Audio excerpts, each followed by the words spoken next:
ओम नमः शिवाय। प्रिय शिव भक्तों, आज हम श्री रुद्र संहिता के द्वितीय खंड जिसमें पहला अध्याय सती चरित्र तथा दूसरा अध्याय शिव पार्वती चरित्र है जिसके बारे में जानेंगे। तो चलिए बिना देर किए शुरू करते हैं इस पावन यात्रा को। पहला अध्याय सती चरित्र।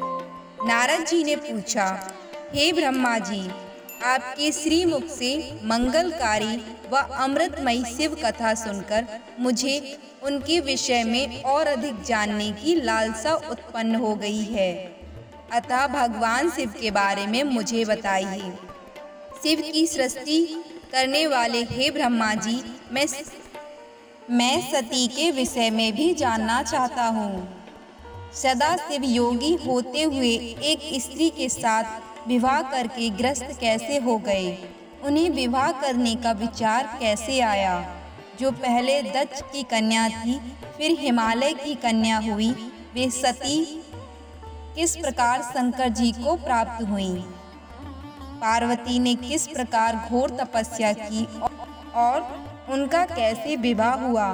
कामदेव को भस्म कर देने वाले भगवान शिव के आदि शरीर में वे किस प्रकार स्थान पा सकी?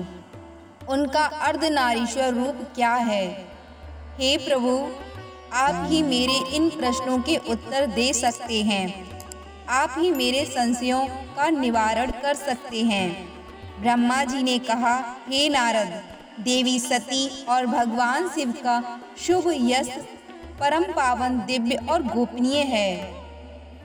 उसके रहस्य को वे ही समझते हैं।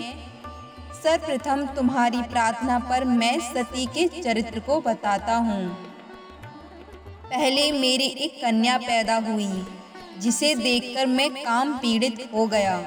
तब रुद्र ने धर्म का स्मरण कराते हुए मुझे बहुत धिक्कारा। फिर वे अपने निवास कैलाश पर्वत को चले गए। उन्हें मैंने समझाने की कोशिश की, परंतु मेरे सभी प्रयत्न निष्फल हो गए। तब मैंने शिवजी की आराधना की। शिवजी ने मुझे बहुत समझाया, परंतु मैंने हठ नहीं छोड़ा और फिर रुद्रदेव को मोहित करने के लिए शक्ति का उपयोग करने लगा। मेरे पुत्र दक्ष के यहाँ सती का जन्म हुआ। वह दक्ष सुता उमा नाम से उत्पन्न होकर कठिन तप करके रुद्र की स्त्री हुई। रुद्र ने गृहस्थाश्रम में सुखपूर्वक समय व्यतीत किया। उधर शिवजी की माया से दक्ष को घमंड हो गया और वह महादेव जी की निंदा करने लगा। दक्ष ने एक विशाल यज्ञ का आयोजन किया। उस यज्ञ में दक्ष ने मुझे, विष्णु जी को, सभी देवी देवताओं को और ऋषि मुनियों को निमंत्रण दिया, परंतु महादेव शिव जी एवं अपनी पुत्री सती को उस विशाल यज्ञ का निमंत्रण नहीं दिया। सती को जब इस बात की जानकारी मिली तो उन्हें शिव चरणों में वंदना कर उनसे दक्ष यज्ञ में जाने की इच्छा प्रकट की। भगवान शिव ने देवी सती को बहुत समझाया कि बिना बुलाए ऐसे आयोजनों में जाना अपमान और अनिष्टकारक होता है, लेकिन सती ने जाने का हठ किया। शिवजी ने भावी को देखते हुए आज्ञा दे दी। शिव सर्वज्ञ हैं। सती पिता के घर चली गई। वहां यज्ञ में महादेव जी के लिए भाग न देखकर और अपने पिता के मुख से अपने पति की घोर निंदा सुनकर उन्हें बहुत क्रोध आया। वे महादेव की निंदा सहन न कर सकी और उन्हें उसी यज्ञ कुंड में कूदकर अपने शरीर का त्याग कर दिया। जब इसका समाचार शिव तक पहुंचा तो वे बहुत कुपित हुए। उन्होंने अपनी जटा का एक बाल उखाड़कर वीरभद्र नामक अपने गढ़ को उत्पन्न किया। भगवान शिव ने वीरभद्र को आज्ञा दी कि वह दक्ष के यज्ञ का विध्वंस कर दें। वीरभद्र ने शिव आज्ञा का पालन करते हुए यज्ञ का विध्वंस कर दिया और दक्ष का सिर काट दिया। इस उपद्रव को देखकर सभी लोग भगवान शिव की प्रार्थना करने लगे। तब भगवान शिव ने दक्ष को पुनः जीवित कर दिया और उनके यज्ञ को पूर्ण कराया। भगवान शिव सती के मृत शरीर को लेकर वहां से चले गए। उस समय सती के शरीर से उत्पन्न ज्वाला पर्वत पर गिरी थी। वही पर्वत आज भी ज्वालामुखी के नाम से पूजित है। आज भी उनके दर्शन से मनोकामनाएं पूरी होती हैं। वही सती दूसरे जन्म में हिमाचल के घर में पुत्री रूप में प्रकट हुई, जिनका नाम पार्वती था। उन्होंने कठोर तप द्वारा पुनः महादेव शिव को अपने पति के रूप में प्राप्त कर लिया। हर हर महादेव। दूसरा अध्याय शिव पार्वती चरित्र।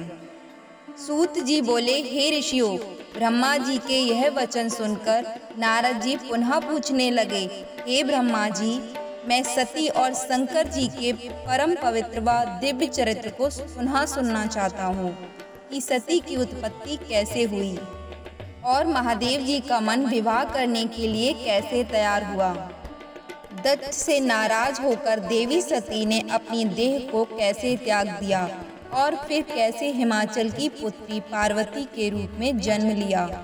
उनके तप, विवाह, कामनाश आदि की सभी कथाएं मुझे सविस्तार सुनाने की कृपा करें।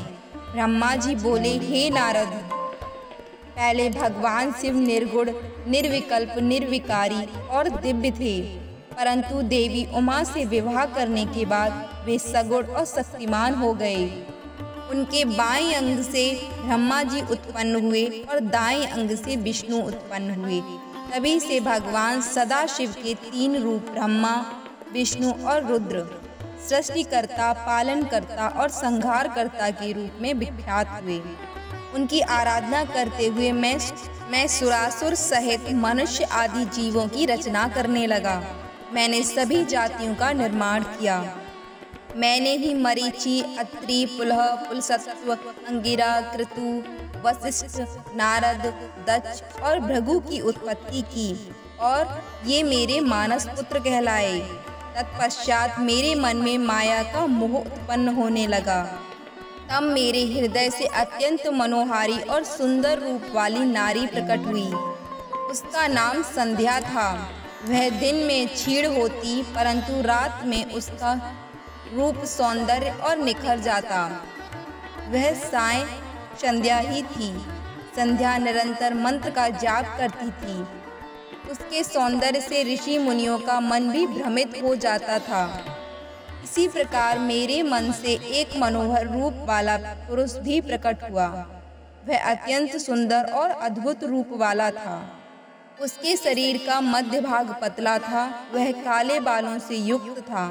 उसके दांत सफेद मोतियों से चमक रहे थे। उसके श्वास से सुगंध निकल रही थी। उसकी चाल मदमस्त हाथी के समान थी। उसकी आंखें कमल के समान थीं। उसके अंगों में लगे केसर की सुगंध नासिका को तृप्त कर रही थी। तभी उस रूपवान पुरुष ने विनय पूर्वक अपने सिर को मुझ ब्रह्मा के सामने झुकाकर मुझे प्रणाम किया और मेरी बहुत स्तुति की। वह पुरुष बोला, ब्राह्मण, आप अत्यंत शक्तिशाली हैं। आपने ही मेरी उत्पत्ति की है। प्रभु मुझ पर कृपा करें और मेरे योग्य काम मुझे बताएं, ताकि मैं आपकी आज्ञा से उस कार्य को पूरा कर सकूं। ब्रह्मा जी ने कहा, हे भद्र पुरुष, तुम सनातनी सृष्टि उत्पन्न करो। तुम अपने इसी स्वरूप में फूल के 5 बाणों से स्त्रियों और पुरुषों को मोहित करो। इस चराचर जगत में कोई भी जीव तुम्हारा तिरस्कार नहीं कर पाएगा। तुम छिपकर प्राणियों के हृदय में प्रवेश करके सुख का हेतु बनकर सृष्टि का सनातन कार्य आगे बढ़ाओगे। तुम्हारे पुष्पमय बाण समस्त प्राणियों को भेदकर उन्हें मदमस्त करेंगे। आज से तुम पुष्प बाण नाम से जाने जाओगे। इसी प्रकार तुम सृष्टि के प्रवर्तक के रूप में जाने जाओगे। हर हर महादेव। तो भक्तों, आज हमने शिव पुराण की रुद्र शय्यता के 2य खंड में पहले तथा दूसरे अध्याय को सुना। अगर यह वीडियो आपको पसंद आई हो तो इसको लाइक करें और अपने प्रिय बंधुओं के साथ अवश्य साझा करें। मिलते हैं अगले अध्याय में। तब तक के लिए धन्यवाद। हर हर महादेव।